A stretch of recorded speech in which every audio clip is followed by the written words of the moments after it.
종목을 더 파헤치러 가겠습니다. 오늘 장, 이 종목들이 왜 화두가 되었을까요? 총 7개 종목 준비가 돼 있는데요. 먼저 스튜디오 드래곤부터 살펴보도록 하겠습니다. 스튜디오 드래곤이 야심차게 만들고 있는 드라마가 있습니다. 바로 드라마 아스달 연대기인데 250억 원이라는 역대 최대 수준의 제작비를 쏟아붓는다고 합니다. 이를 두고 판권 확대에 따른 자신감이라면서 증권사에서는 호평이 하나 나왔고요. K 콘텐츠가 전 세계적으로 인기를 끌고 있는 상황에서 이 주가 더 갈 수 있을지 기대가 되고 있습니다. 매기가 쏠리면서 3.83% 강세 흐름으로 11만 1,100원에 전개가 되고 있습니다. 다음 보겠습니다.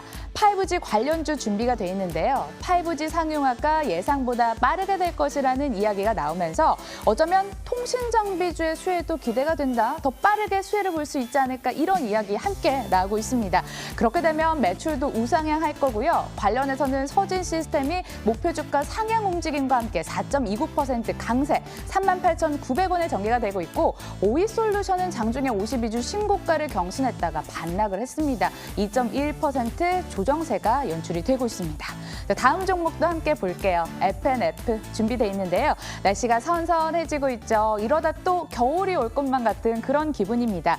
벌써부터 패딩에 주력을 하고 있는 디스커버리 성수기 진입에 초점을 맞추다라는 이야기와 함께 또 MLB가 면세점에서 잘 팔리면서 실적 개선 요인으로 작용할 것이라는 호평이 나오고 있습니다. 5.14% 강하게 전개가 되고 있고요. 96,100원에 현재 주가가 전개됩니다. 자, 또 남북 정상회담이 한창입니다. 남북 경협주들 지난 5월처럼 급등하는 모습 대신에 일부 종목은 잠잠하거나 오히려 반락하는 종목들도 속출하고 있습니다. 하지만 이 종목들은 다릅니다. 원전 해체 관련주 살펴보실 텐데요. 남북 처음으로 비핵화 합의에 성공을 하면서 우지는 0.9%의 오름세, 비트로테크가 오히려 더 강하네요. 6%까지 뛰어오르면서 9,010원에 거래가 되고 있습니다. 자, LG 디스플레이 다음 종목으로 살펴보실 텐데요. 올 1월 24일 33,700원으로 연중 최고가를 찍은 이후 계단식 하락이 지속이 되면서 어느덧 주가는 10,000원 선에서 전전을 하고 있습니다. 3.56% 오늘 흐름 좋지 않고요. 일부 증권사에서는 3분기 흑자 전환도 기대를 하고 있지만 그럼에도 불구하고 계속해서 10,000원대에서 전전하고 있습니다. 과연 주가 20,000원, 30,000원 다시 한번 흐름 돌파할 수 있을지 궁금해지네요. 자, 셀트른 헬스케어 보겠습니다. 원 에코티 파트너스의 블록딜 소식이 들려옵니다. 보유 지분 440만 주를 매각하기 위해서 수요 예측에 돌입했다고 합니다. 메이저 수급 주체들 물량을 던지면서 3.64%까지 낙폭을 키웠고요. 95,400원에 전개가 되고 있습니다. 마지막 종목 코웨이도요. 이 MBK 파트너스가 블록딜을 추진할 것이라는 소식이 전해지면서 주가가 급락으로 전개가 되고 있습니다. 8.26%까지 큰 폭의 조정세를 면치 못하면서 83,300원 수준으로 내려왔는데요. 외국인의 집중 매도가 연출이 되고 있습니다. 작년에 이어 올해 또 한 번 매각할 예정으로 장중에 10% 넘게 진행을 했다가 낙폭 여전히 많이 만회하지 못하고 있습니다. 네, 이렇게 코웨이까지 살펴봤습니다. 오늘은 이분과 함께 해보도록 할게요. M&T 인트 이상로 전문가 나와 계십니다. 어서 오세요. 네, 반갑습니다. 자, 코웨이부터 한번 짚어보도록 하겠습니다. MBK 파트너스가 블록딜을 추진하겠다는 소식이 들려왔습니다. 블록딜로 일단은 주가가 급락으로 전개가 되고 있지만요. 네. 잠재 매물이 소화됐다는 측면에서 앞으로는 좀 나아질지 않을까 이런 생각도 들거든요. 어떻게 보십니까? 네, 일단 그 MBK 파트너스에서 정확하게 이제 물량에 대한 블록딜에 대한 추진 의사가 있었는데요. 사실 이 기업뿐만이 아니라 오늘 셀트리온 헬스케어에 대해서도 이런 블록딜에 대한 얘기가 나왔는데 우리가 일단 이 블록딜에 대한 객관적인 그러니까 정의가 확실하게 좀 먼저 필요합니다. 그래서 네. 블록딜이라는 것은 말 그대로 장중에서 소화를 하게 되면 그에 따른 이제 시장에서의 온도차가 상당히 크게 나타날 수 있기 때문에 시장의 시간 외에서 거기에서 이제 대량의 거래를 동반하는 그것을 이제 기관이라든지 외국인에 의해 그 물량 자체를 이제 소화를 시켜주는 것을 우리가 블록딜이라고 하는데요. 그러면 지금 이 코웨이에 대한 물량 자체를 지금은 기관과 합의하에 지금 물량을 이렇게 전달하겠다라는 그런 뜻으로 우리가 받아들이시면 되고, 그 예전에는 사실 우리가 이런 블록딜에 대한 물량 자체가 긍정적으로 해석이 된 적도 많았습니다. 하지만 최근 들어서 이제 2013년도에 우리가 그 한정 기술에 대한 블록딜이 이루어지면서 주가가 약 반토막 가까이가 났었거든요. 그런 예를 비춰봤을 때 우리가 섣불리 예단하기엔 조금 힘들지 않겠나라는 의견을 먼저 드리도록 하겠습니다. 일단 블록딜이라는 것은 결국에는 뭐 시간 안에서 해결하는 부분이 아니고 시간 내적인 부분에서 해결하는 부분이기 때문에 이 부분 자체가 또 내일 시장에서의 기관의 움직임이라든지 또는 외국인의 수급적인 움직임 자체를 우리가 한 번 더 체크해 보실 필요가 있겠고, 다만 이제 근본적인 문제를 우리가 한번 살펴보셔야 되는데, 사실 이 코웨이 같은 경우에는 우리가 코웨이라고 하면 막상 딱 떠오르는 것이 한 가지밖에 없어요. 결국에 렌탈 사업이거든요. 그 렌탈 사업 말고 다른 여타의 부분에 대해서 새로운 라이징 스타가 필요하다라는 거죠. 그러면 현재 이 캐시카우만으로는 고가에 있는 가격대를 돌파하기는 어려웠고, 그러나 다시 한 번 더 주가는 빠지고 있는 상황이기 때문에 그에 따라서 실망 매물도 더욱더 크게 나타나는 거 아닌가라고 추정을 해볼 수 있는 상황입니다. 블록딜 이후의 스토리에 따라서 코웨이의 네. 주가 향방이 달라질 것 같은데요. 그럼 뭐 지금 싸게 살 기회인가요? 네, 뭐 저는 일단 나빠요에 대한 의견을 먼저 드릴 텐데 한번 주가 기술적인 분석 한번 같이 보면서 말씀을 드리도록 하겠습니다. 네. 자, 이제 고가 권역 자체가 지금은 11만 원대에 머물러 있는 상황이고, 또 저가 권역 같은 경우에는 가격대가 한 8만 4천 원, 8만 원대 머물러 있는 상황인데, 실질적으로 이제 고가 권역에서의 돌파를 해내야 되는 구간에서 돌파를 해야 됩니다. 하지만 돌파를 하지 못하게 되면 그만큼 또다시 실망 매물이 나올 수밖에 없는 거고, 대신 지금은 제가 볼 때는 조금 위험한 단계인 것이 하단에 대한 지지 테스트를 계속적으로 이루어져 왔었거든요. 그러면 현재까지 한 10번 이상의 하단에 대한 테스트를 했다는 것은 결국에는 상단에 대해서 돌파를 하지 못하고 다시 한 번 더 빠져나오는 부분이기 때문에 이번에는 실망 매물이 추가적으로 더욱더 많이 생산될 여지가 높기 때문에 저는 반등을 꼭 확인하셔야 된다는 의견 드리면서 저는 나빠요에 대한 의견을 드리도록 하겠습니다. 본질적인 문제도 있고 기술적인 부분 영역에서도 좀 다소 제한적일 것으로 보여서 싸게 살 기회 아니라고, 나쁘다고 이렇게 말씀을 해주십니다. 나빠요 찍고 넘어가 보도록 하겠습니다. 다음 종목 셀트리온 헬스케어도 여기도 뭐 원 에코티 파트너스의 지분 블록딜 우려로 급락을 하고 있습니다. 원 에코티 파트너스가 사실은 10년 가까운 장기 투자자였는데요. 블록딜 추진을 하고 있고요. 앞서 3월에 주요 주주죠. 테마색이 블록딜을 했어요. 회사에 무슨 이슈가 있나요? 너무 파네요. 뭐 그거는 그 사람들한테 물어봐야겠죠. 일단 뭐 제가 그 부분까지 알 수는 없고, 다만 이제 우리가 추정을 한번 해보도록 하겠습니다. 지금 현재에 대한 부분으로 추정을 한번 해본다면, 앞서서 우리 앵커님 말씀하셨던 것처럼 지금은 하단부터, 그러니까 10년 전부터 보유를 하던 물량 자체이기 때문에 당연히 차익에 대한 욕구는 강할 수밖에 없다라는 거죠. 그래서 안신 앵커가 얘기했던 것처럼 그런 부분에 있어서의 우리가 심리적인 부분 자체는 당연히 차익 매물이 나올 수밖에 없는 부분인데, 다만 여기서 우리가 한번 파악을 하셔야 되는 것은 원론적인 부분이거든요. 그럼 이 셀트리온 헬스케어 같은 경우에는 바로 이 제약의 바이오시밀러에 대한 수출을 담당하는 것이 바로 셀트리온 헬스케어라고 생각하시면 되겠고요. 셀트리온 제약은 국내 판매를 담당하는 것이 바로 셀트리온 제약입니다. 그리고 셀트리온 같은 경우에는 말 그대로 바이오시밀러를 생산, 제조하는 곳을 우리가 셀트리온이거든요. 그럼 결국에는 지금 글로벌 분위기 안에서 지금 수출이 꾸준하게 이루어지고 있는 상황이기 때문에 지금은 이런 대주주 물량에 대한 블록딜이 나타난다고 하더라도 실질적으로 주가에는 저는 큰 영향을 미치기는 조금 어렵지 않겠나라고 보는 시각이고요. 다만 10년 동안 이 부분 자체를 보유를 하고 있었기 때문에 그에 따른 차익은 나올 수 있는 과정이다. 그렇게 저는 좀 더 추정을 해보도록 하겠습니다. 예, 역시 또 블록딜 이면의 이야기를 살짝 건드려 주시는데요. 본질적인 이야기, 수출은 괜찮다 이렇게 얘기를 해주십니다. 그럼 주가 전망은 좋아요, 글쎄요, 둘 중에요? 네.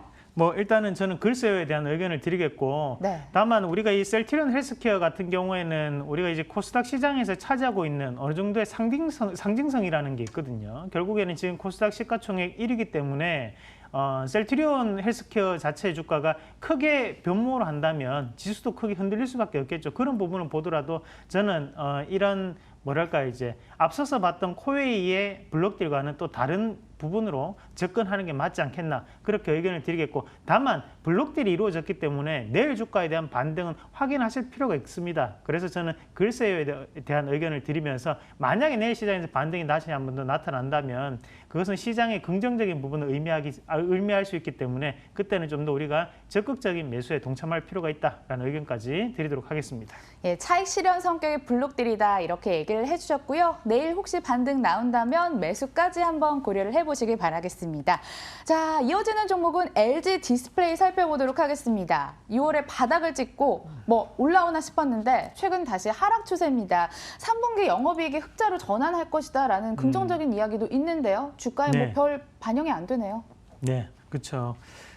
이게 뭐 세상에 믿을 사람 하나 없다고, 사실 뭐 뉴스는 계속적으로 이 LG 디스플레이에 대해서 좋게 얘기를 했고 3분기 실적도 상당히 긍정적이고 여러 가지 이런 좋은 뉴스들을 마구 쏟아내면서 주가를 상승시키고자 했지만 거기에 대해서 속은 것은 우리 개인 투자자분들 뿐이었습니다. 그만큼 다시 한 번 더 이 LG 디스플레이가 2만 원대를 이탈하면서 다시 한 번 더 지금 현재 19,000원대 가격대에 머물러 있는데, 자, 글쎄요. 지금 현재 이 LG 디스플레이에 대해서 우리가 한번 생각을 해보셔야 되는 것은, 앞서서 제가 말씀을 드렸던 것처럼 일단 3분기에 대한 기대감이 계속적으로 유수화가 됐었거든요. 그럼에도 불구하고 주가는 일단 빠졌다는 거죠. 그럼 결국에는 우리가 한번 해석을 해봐야 되는 것은, 기대감을 필요로 하는 것이 현재의 자리가 아니고 지금은 확실한 팩트적인 부분에서의 실적적인 뒷받침이 필요로 하다는 거거든요.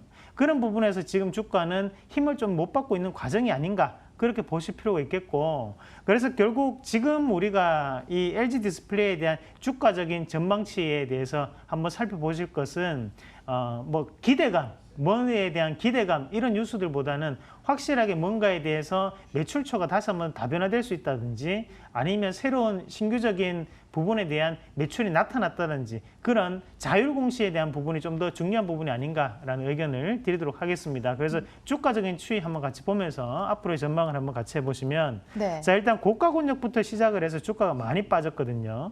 그럼 결국에는 지금 이 LG 디스플레이도 마찬가지로 지금 고가 권역이 36,000원대였는데 이 36,000원대를 돌파하지 못했기 때문에 지금 하락을 했다라는 거죠. 하지만 우리가 좀 더 중요하게 보실 부분은 하단 권역 자체 가격이 한 2만 원대가 상당히 중요한, 뭐랄까, 역사적인 부분에서의 저가 권역이었습니다. 하지만 2만 원대 이탈이 됐다는 것은 결국에는 주가에 대한 과매도 구간에 들어왔다라고 볼 수 있겠고요. 그러면 장기적인 관점에서 본다면 우리가 이런 기업들은 다시 한 번 더 추세적인 부분에서 돌아설 수 있는 그런 위치적인 부분에 놓여 있지만, 우리가 당장 내일에 대한 주가를 예상을 할 때는 이 반등 자체가 당분간은 9월달 안에는 이루어지기 힘들다고 보고 저는 나빠요에 대한 의견을 드리도록 하겠습니다. 기대감보다는 현실을 직시하라 이렇게 말씀을 해주시는데 당분간은 힘들어 보인다고 하십니다. 그럼 의견은 나빠요가 되겠네요. 네, 맞습니다. 예, 네. 나빠요 찍고 다음 종목 넘어가 보도록 하겠습니다. 원자력발전소 해체 종목 살펴볼게요. 내일까지 남북 정상회담이 진행이 됩니다. 일단 당장의 성과라면 남북이 처음으로 비핵화에 합의한 것을 들을 수 있을 텐데요. 일부 보도도 제가 한번 가져와 봤습니다. 김 위원장이 트럼프 대통령에 직접 우라늄 시설을 파괴했다는 의사를 타진하겠다고 보도가 하나 나왔습니다. 관련주들 들썩이는 상황인데요. 어떻게 보시는지요? 네, 지금 뭐 트위터발로 우리가 속보가 전해졌던 부분이었는데, 바로 그 미국 시간으로는 지금 현재 1시가 좀 넘었거든요, 새벽.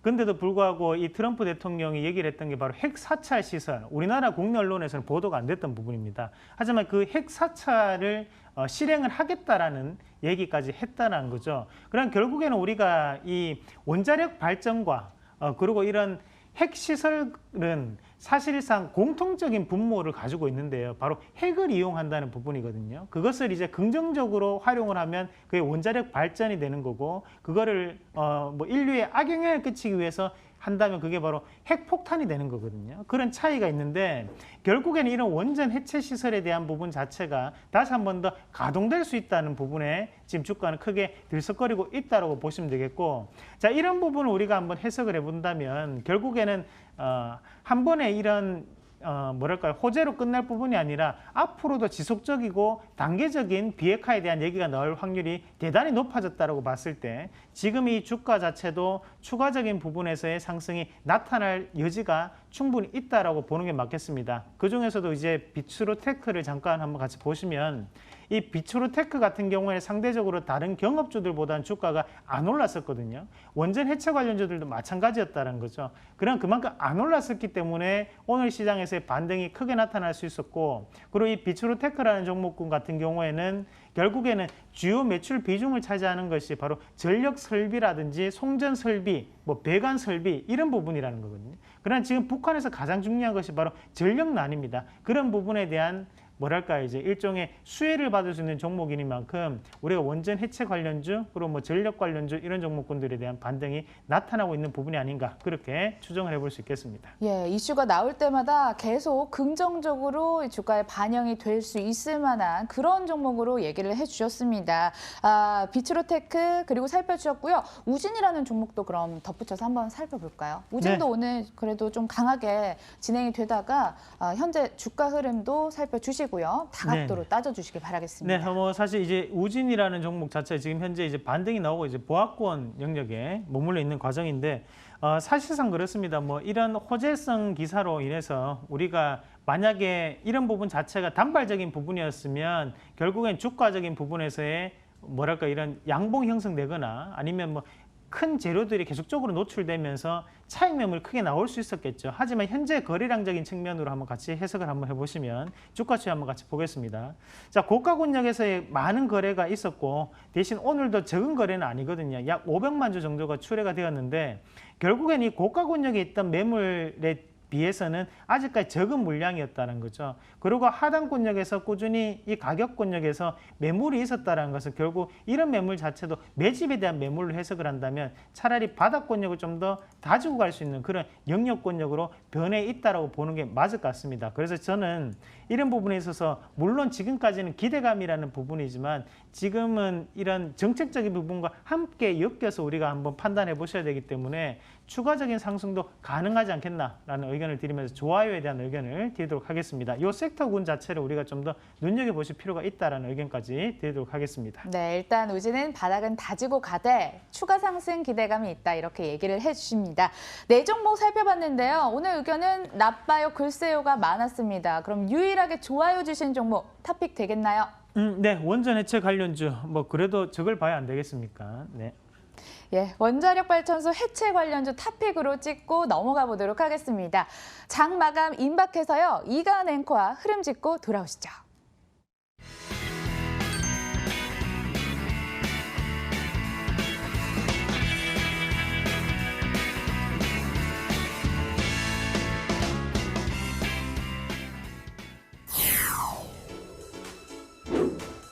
네, 수요일장 2거래일째 상승세를 이어가나 했지만 장중에 양시장 모두 하락 전환하는 모습을 보였습니다. 다행히도 코스피 지수는 장 후반 들어서 낙폭을 많이 축소해내긴 했는데요. 약보합권에서 2300선 지지한 채 2307선에서 움직이고 있습니다. 하지만 또 코스닥 시장 계속해서 낙폭 키웁니다. 0.65% 하락하면서 830선 무너지고 826.46포인트 기록하고 있습니다. 오늘 대부분의 업종이 파란불을 켰지만 시총 상위주들은 비교적 흐름이 좋습니다. 삼성전자와 SK하이닉스 외국인들이 대규모 매수세 보이면서 각각 1% 넘게 올라주고 있고요. 오늘 삼성전자가 46,000원대, SK하이닉스 78,900원 기록하고 있습니다.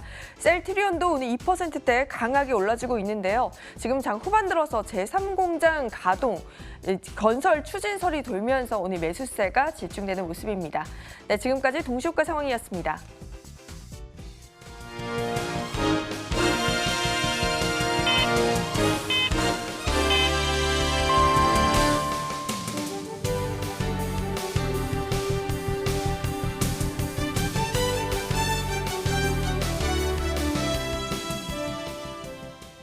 네, 9월 19일 수요일장이 마감을 했습니다.